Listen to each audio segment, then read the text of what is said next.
right, Chapter 21. Man's transition to a higher logic. The necessity for rejecting everything real. Poverty of the spirit. The recognition of the infinite alone as real. Laws of the infinite. Logic of the infinite, of the finite. The organon of Aristotle and the novium organum of Bacon. Logic of the infinite. Tertium organum. The higher logic as an instrument of thought, as a key to the mysteries of nature, to the hidden side of life, to the world of the nomina. A definition of the world of nomina on the basis of all the foregoing. The impression of the nominal world on the unprepared consciousness. The thrice unknown darkness in the contemplation of which all knowledge is resolved into ignorance.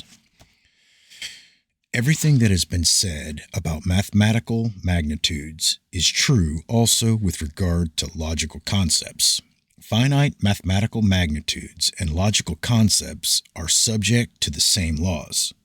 We have now established that the laws discovered by us in a space of 3 dimensions and operating in that space are inapplicable, incorrect, and untrue in a space of a greater number of dimensions. And as this is true of mathematics, so is it true of logic. As soon as we begin to consider infinite and variable magnitudes instead of those which are finite and constant, we perceive that the fundamental axioms of our mathematics cannot be applied to the former class. And as soon as we begin to think in other terms than those of concepts, we must be prepared to encounter an enormous number of absurdities from the standpoint of existing logic. These absurdities seem to us much because we approach the world of many dimensions with the logic of the 3-dimensional world. It has been proven already that an animal, i.e., to a 2-dimensional being, thinking not by concepts but by perceptions, our logical ideas must seem absurd. The logical relations in the world of many dimensions seems equally absurd to us. We have no reason whatsoever to hope that the realizations of the world of causes can be logical from our point of view. On the contrary, it may be said that everything logical is phenomenal. Nothing can be logical from our standpoint there. All that is there must seem to us a logical absurdity, nonsense. We must remember that it is impossible to penetrate there with our logic.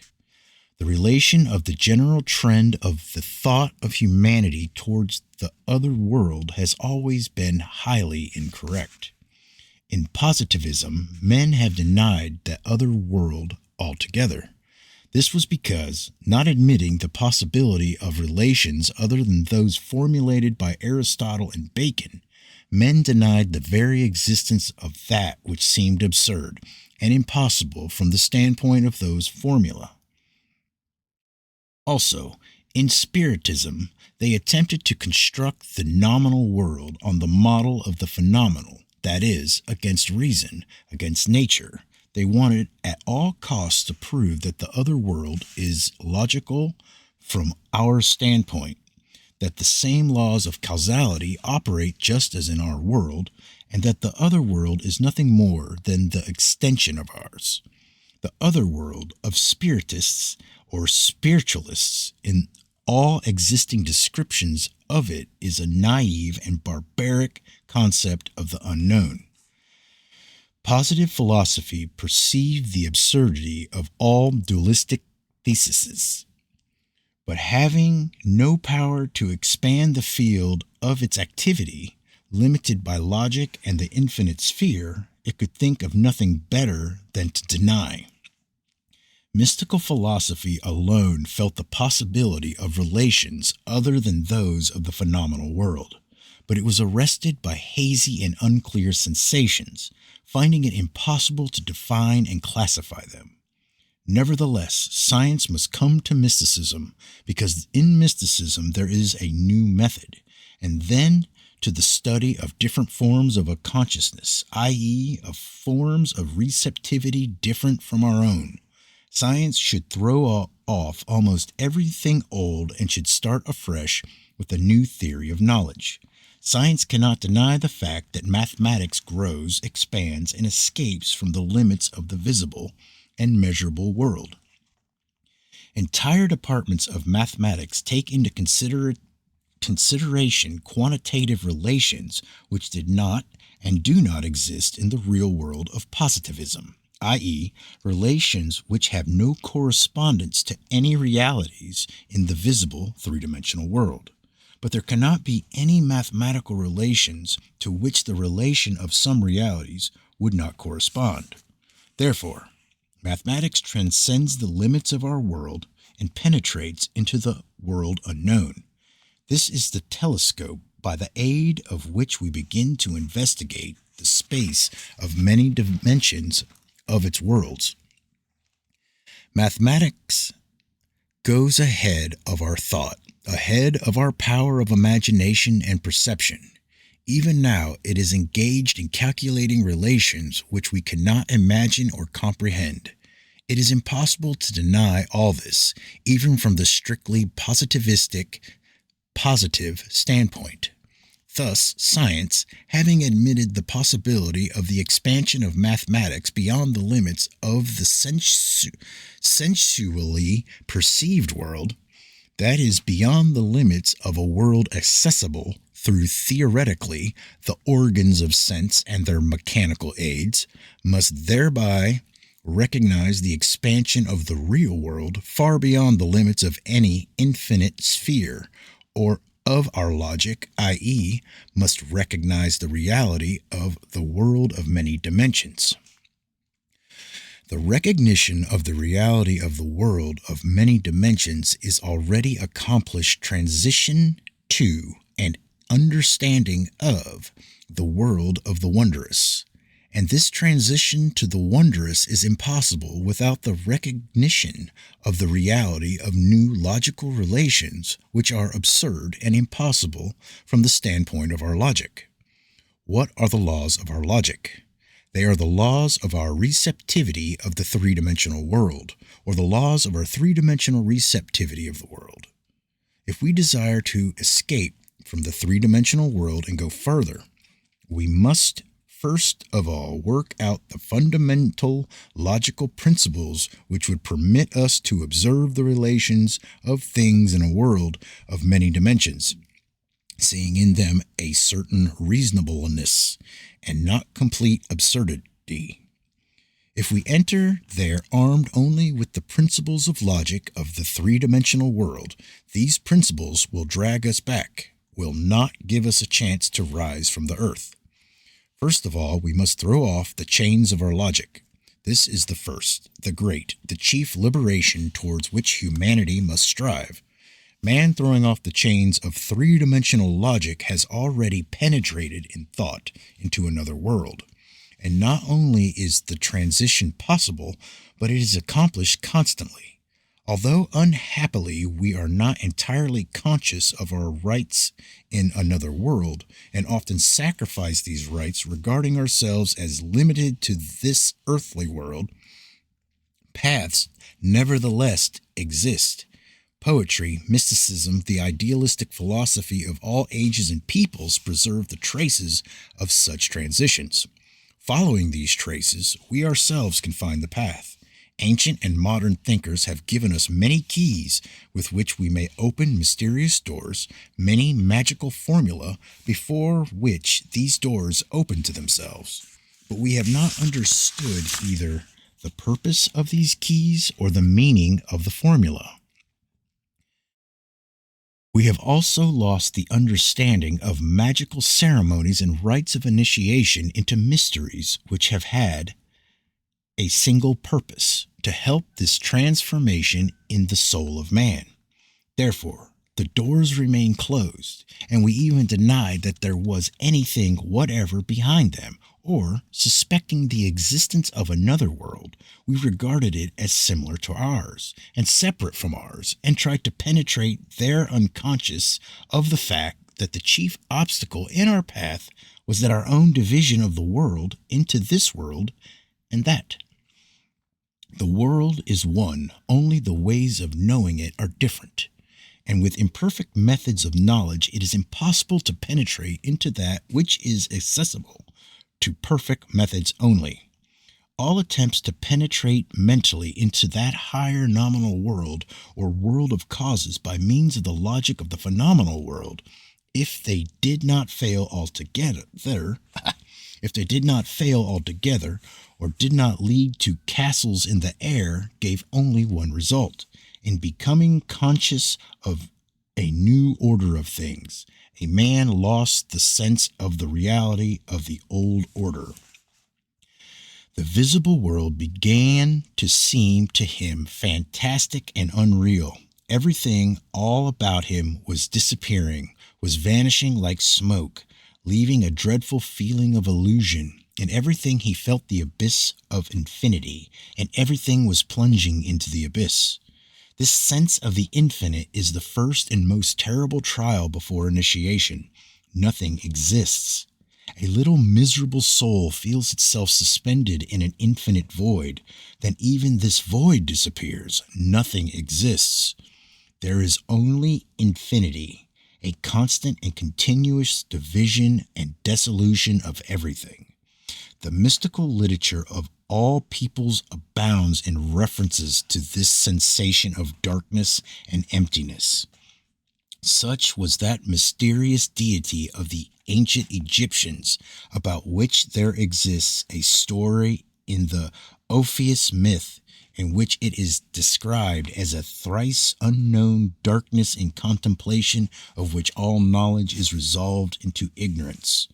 This means that man must have felt horror transcending all limits as he approached the world of causes with the knowledge of the world of the phenomena only, his instrument of logic having proved useless because all the new eluded him.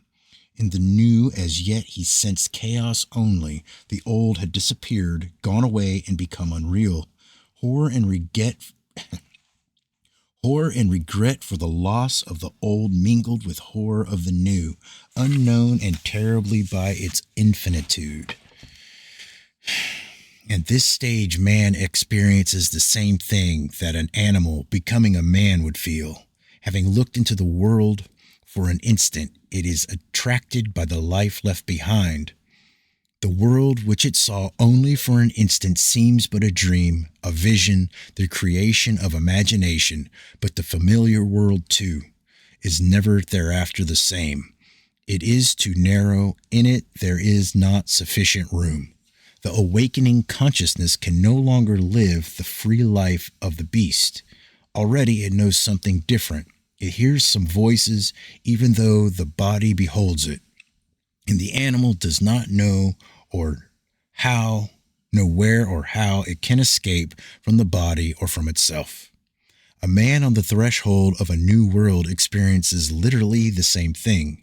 He has heard celestial harmonies and wearisome songs of earth touch him no longer, nor do they move him.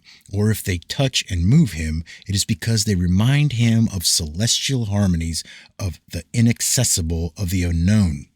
He has experienced the sensation of an unusual expansion of consciousness, when everything was clear to him for a moment, and he cannot reconcile himself to the sluggish earthly work of the brain. These moments of the sensation of infinity are accompanied by unusual emotions. The theosophical literature and in books of occultism is often asserted that on entering into the astral world, man begins to see new colors, colors which are not in the solar spectrum. In the symbolism of the new colors of the astral sphere is conveyed the idea of those new emotions which man begins to feel along with the sensation of the expansion of consciousness, of the sea pouring into the drop. This is the strange bliss of which mystics speak, the heavenly light which saints see, the new sensations experienced by poets. Even controversial psychology, even Conversational psychology identifies ecstasies with entirely unusual sensations, inaccessible and unknown to man in the life of every day. This sensation of light and of unlimited joy is experienced at the moment of the expansion of consciousness, the unfoldment of the mystical lotus of the Hindu yogi, at the moment of sensation of infinity, and it yields also the sensation of darkness and of unlimited horror. What does this mean? Now, shall we reconcile the sensation of light with the sensation of darkness, the sensation of joy with that of horror? Can these exist simultaneously? Do they occur simultaneously? They do so occur and must be exactly thus. Mystical literature gives us examples of it. The simultaneous sensations of light and darkness, joy and horror symbolize, as it were, the strange duality and contradiction of human life. It may happen to a man of dual nature who, following one side of his nature, has been led far into spirit, and on the other side is deeply immersed in matter, i.e., in illusion, in unreality, to one who believes too much in the reality of the unreal. Generally speaking, the sensation of light, of life, of consciousness penetrating all, of happiness, gives a new world. But the same world to the unprepared mind will give the sensation of infinite darkness and horror. In this case, the sensation of horror will arise from the loss of everything real, from the disappearance of this world. In order not to experience the horror of the new world, it is necessary to know it beforehand, either emotionally, by faith or love, or intellectually, by reason. And in order not to experience horror from the loss of the old world, it is necessary to have renounced it voluntarily, either through faith or reason. One must renounce at the beautiful, bright world in which we are living.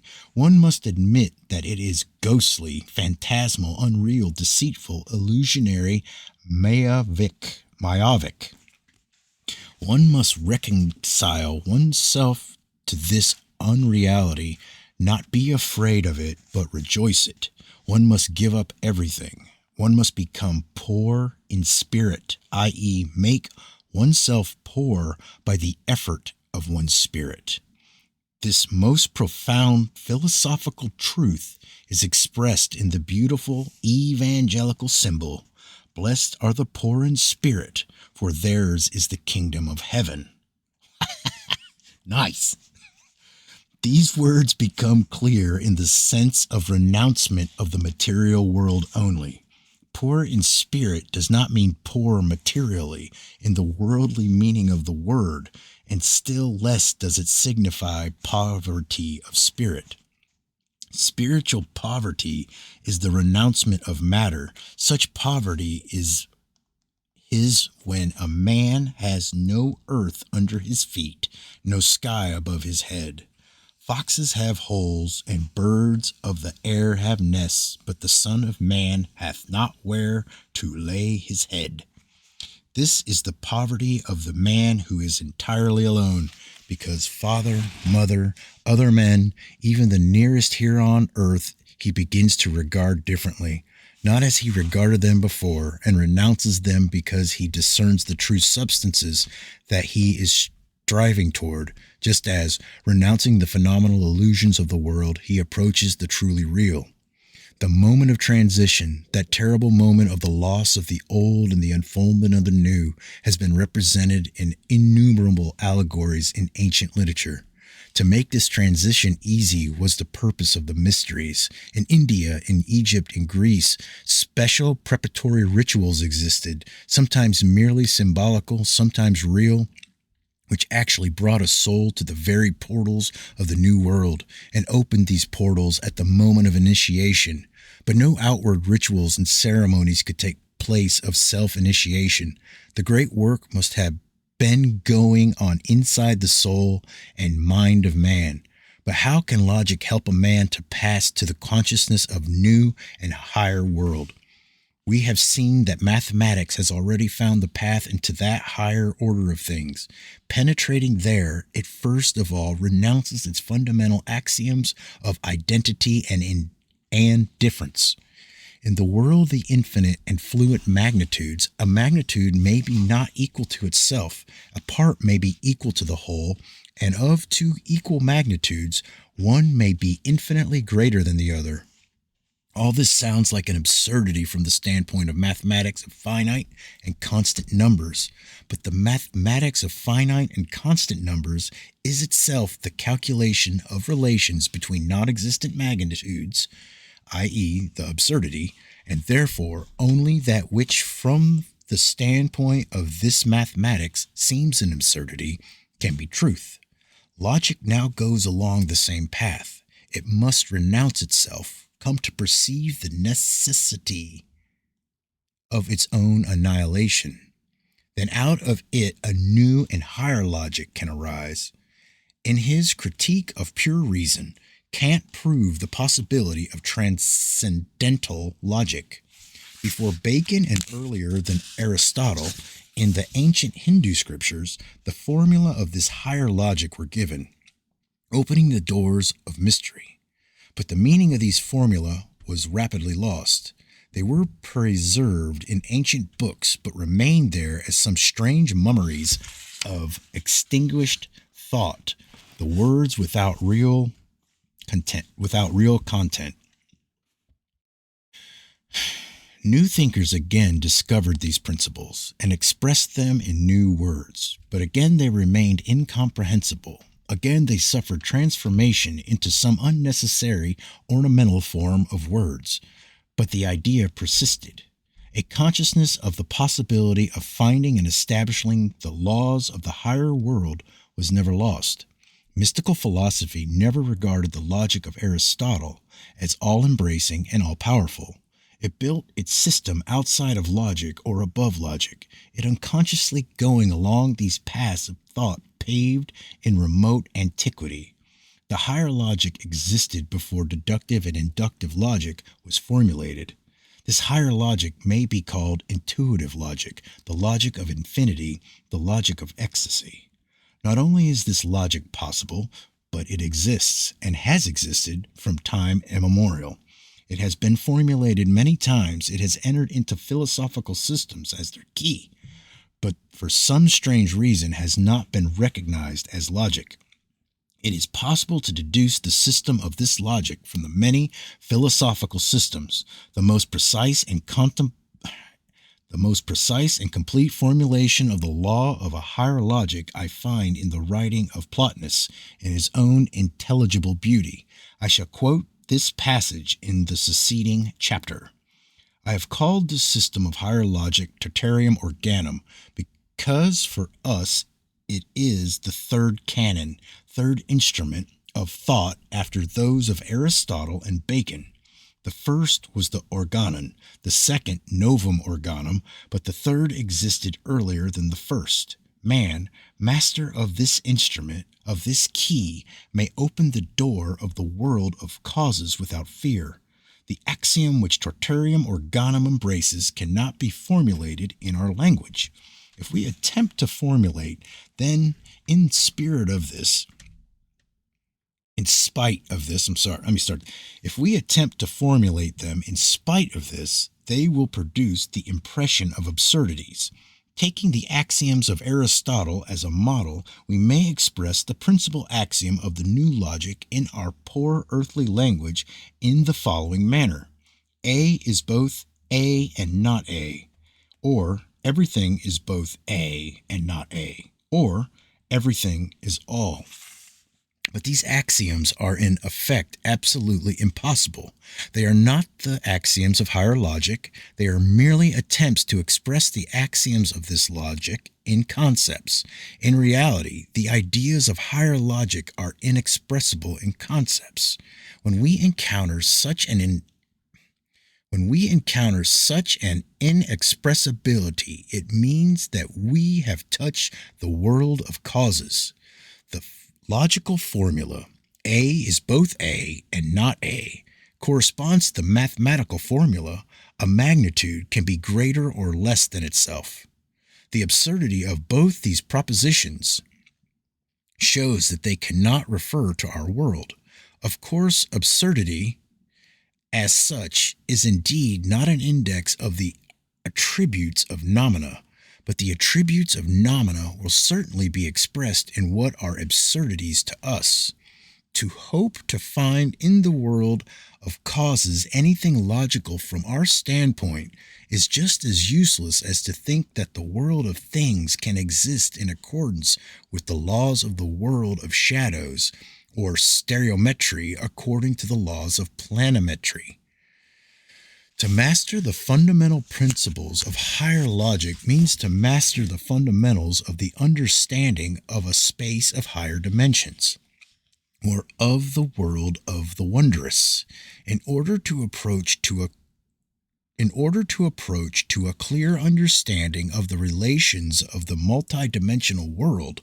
We must free ourselves from all the idols of our world, as Bacon calls them, i.e., from all obstacles to correct receptivity and reasoning. Then we shall have taken the most important step toward an inner affinity with the world of the wondrous. A two-dimensional being, in order to approach to an understanding of the three-dimensional world, already should have become a three-dimensional being before it can rid itself of its idols, i.e., of its conventional converted into the axiomatic ways of feeling and thinking which create for it the illusion of two-dimensionality. What is it exactly from which the two-dimensional being must liberate itself? First of all, and most important, from the assurance that that which it sees and senses really exists. From this will come the consciousness of the incorrectness of its let me try this again. First of all, and most important, from the assurance that that which it sees and senses really exists. From this will come the consciousness of the incorrectness of its perception of the world, and then the idea that the real new world must exist in quite other forms, new, incomparable, incommensurable with relation to the old ones. Then the two-dimensional being must overcome its sureness of the correctness of its categories. It must understand that things which seem to be different and separate from one another may be parts of some to it incomprehensible whole, or that they have much in common which it does not perceive, and that things which seem to it one and indivisible are in reality infinitely complex and multifarious. The mental growth of the two-dimensional being must proceed along the path of the recognition of those common properties of objects unknown to it before, which are the result of the similar origin of similar functions, incomprehensible from the point of view of a plane. When once the two-dimensional being has admitted the possibility of the existence of hitherto unknown common properties of objects which before seemed different, then it has already approached to our own understanding of the world. It has approached to our logic, has begun to understand the collective name, i.e., a word used not as a proper noun, but as an appellate noun, a word expressing a concept. The idols of the two-dimensional being hindering the development of its consciousness are those proper nouns which it has itself given to all the objects surrounding it. For such a being, each object has its own proper noun, corresponding to its perception of the object, common names corresponding to concepts it knows not of. Only by getting rid of the idols, by understanding that the names of things can be not only proper, but common ones as well, will it be possible for it to advance farther, to develop mentally, to approach the human understanding of the world. Take the most simple sentence: John and Peter are both men. For the two-dimensional being, this will be an absurdity, and it will represent the idea to itself after this fashion: John and Peter are both John and Peters. In other words, every one of our logical propositions will be an absurdity to it. Why this is so is clear. Such a being has no concepts, no proper nouns which constitute the speech of such a being have no plurals. It is easy to understand that any plural of our speech will seem to it an absurdity. Where are our idols? From what shall we liberate ourselves in order to pass to an understanding of the multidimensional world? First of all, we must get rid of our assurance that we see and sense that which exists in reality, and that the real world is like the world which we see, i.e., we must rid ourselves of the illusion of the material world. We must understand mentally all the illusoriness of the world perceived by us in space and time. I know that the real world cannot have anything in common with it. Let me try that sentence again. I'm sorry. It's heavy stuff. We must understand mentally all the illusoriness of the world perceived by us in time and space, and know that the real world cannot have anything in common with it. To understand that, it is impossible to imagine the real world in terms of form. And finally, we must perceive the conditionality of the axioms of our mathematics and logic, related as they are to the unreal phenomenal world. In mathematics, the idea of infinity will help us to do this. The unreality of finite magnitudes in comparison with infinite ones is obvious. In logic, let us dwell upon the idea of monism, i.e., the fundamental unity of everything which exists, and consequently recognize the impossibility of constructing any axioms, which involve the idea of opposites, of these and antithesis, of thesis and antithesis,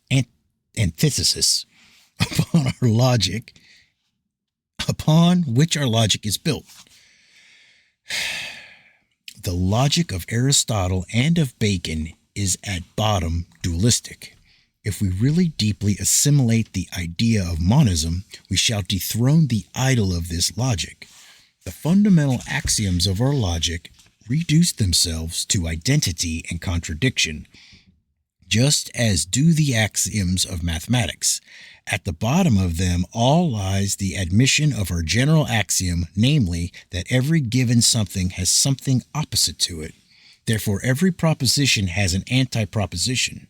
Every thesis has an antithesis. To the existence of anything is opposed the non-existence of that thing.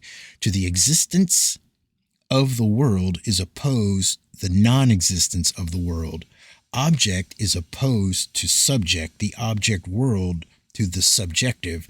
The I is opposed to the not I, to motion, immobility, to variability, consistency, to unity, heterogeneity, to truth, falsehood, to good, evil, and in conclusion, to every A in general as opposed not A. The recognition of the reality of these divisions is necessary for the acceptance of the fundamental axioms of logic of Aristotle and Bacon, i.e., the absolute and incontestable recognition of the duality of the world, of dualism, the recognition of the unreality of these divisions, and that of the unity of all opposites is necessary for the comprehension of higher logic. At the very beginning of this book, the existence of the world and the psyche was admitted, i.e., the reality of the dual division of everything existent, because all other opposites are derived from this opposition. Duality is the condition of our knowledge of the phenomenal, three-dimensional world. This is the instrument of our knowledge of phenomena. But when we come to the knowledge of the nominal world, or the world of many dimension, this duality begins to hinder us, appears as an obstacle to knowledge. Dualism is the chief idol. Let us free ourselves from it.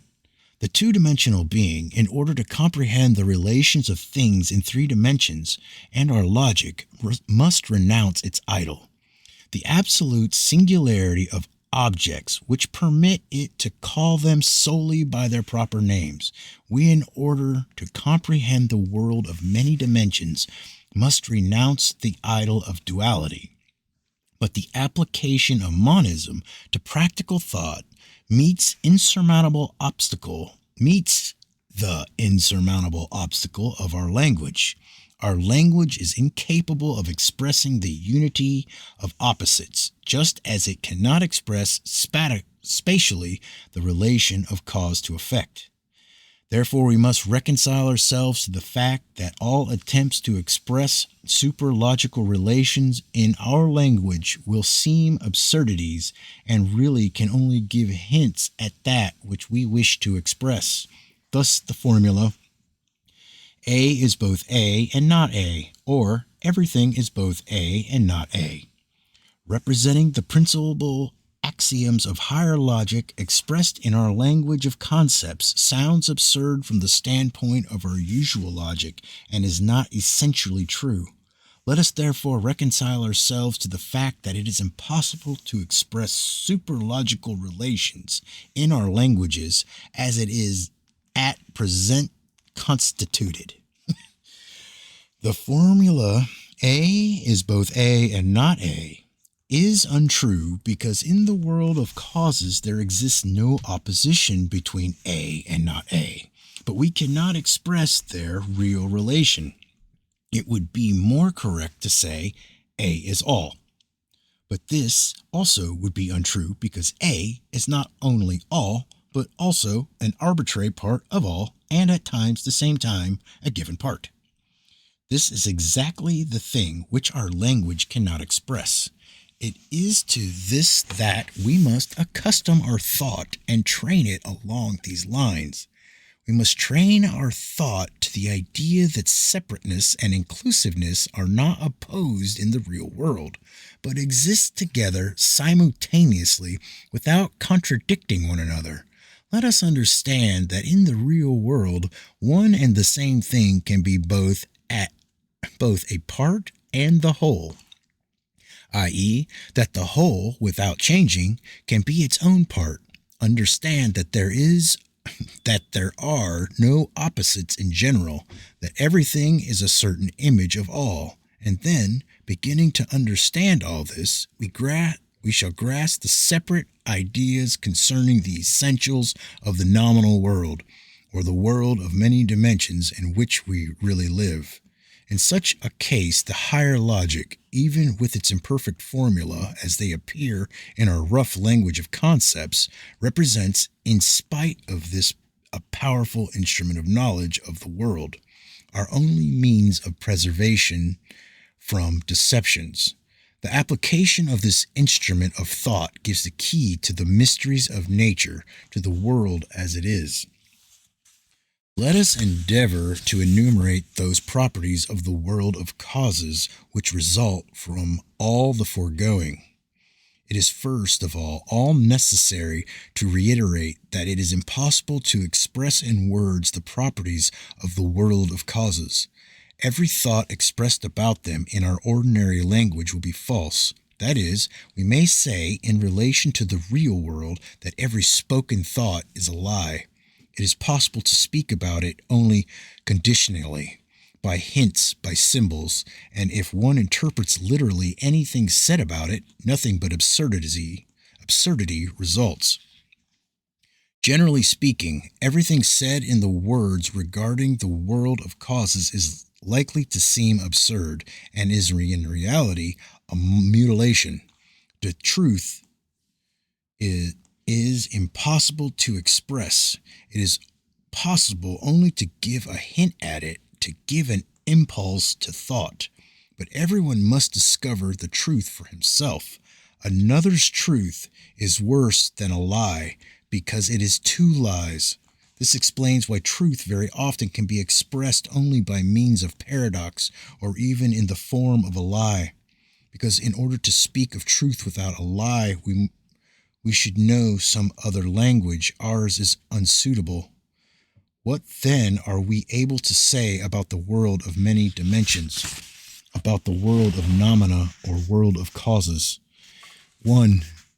In the world, time must exist spatially, i.e., temporal events must exist and not happen, exist before and after their manifestation, and be located in one section, as it were.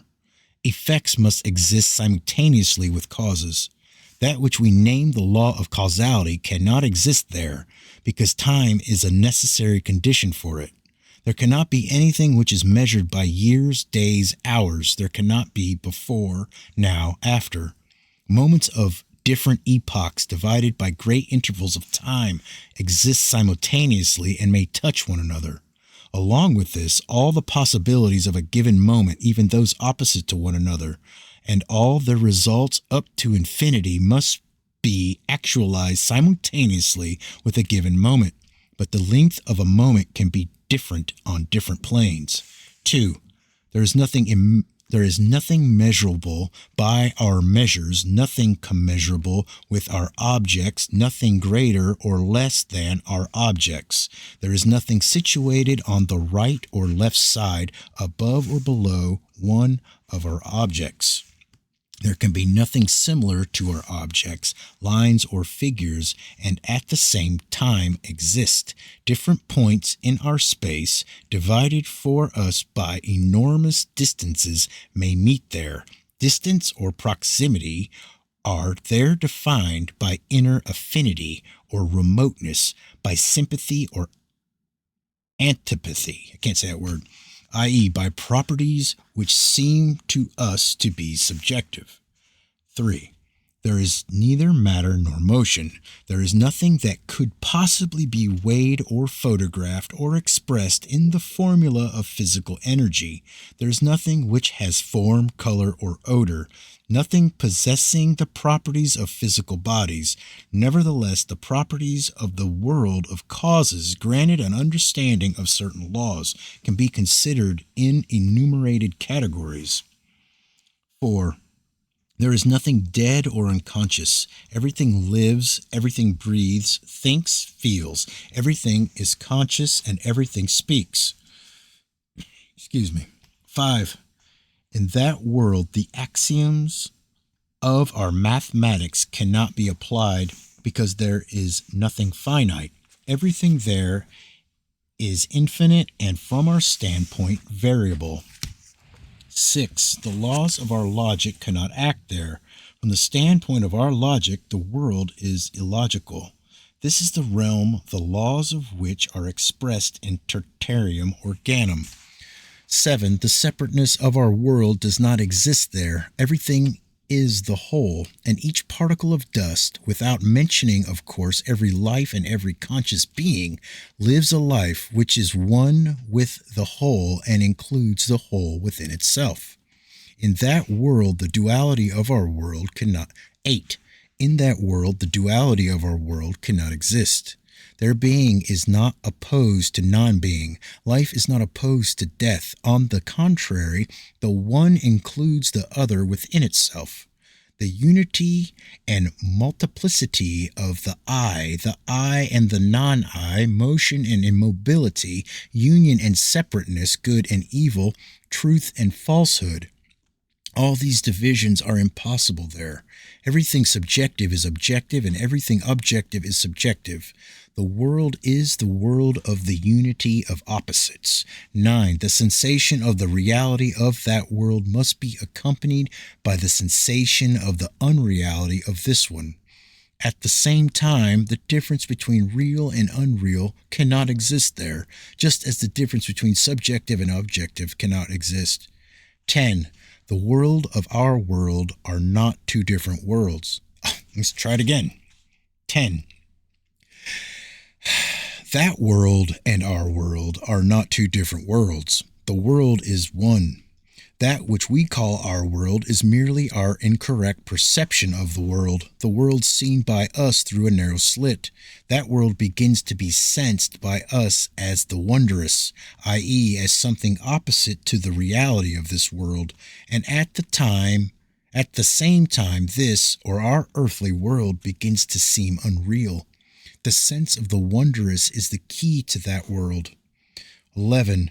But everything that can be said about it will not define our relation to that world until we come to understand that even comprehending it, we will not be able to grasp it as a whole, i.e., in all its variety of relations, but can think of it only in this or that aspect. 12. Everything that is said about the world of causes refers also to the all, but between our world and the all there may be many transitions.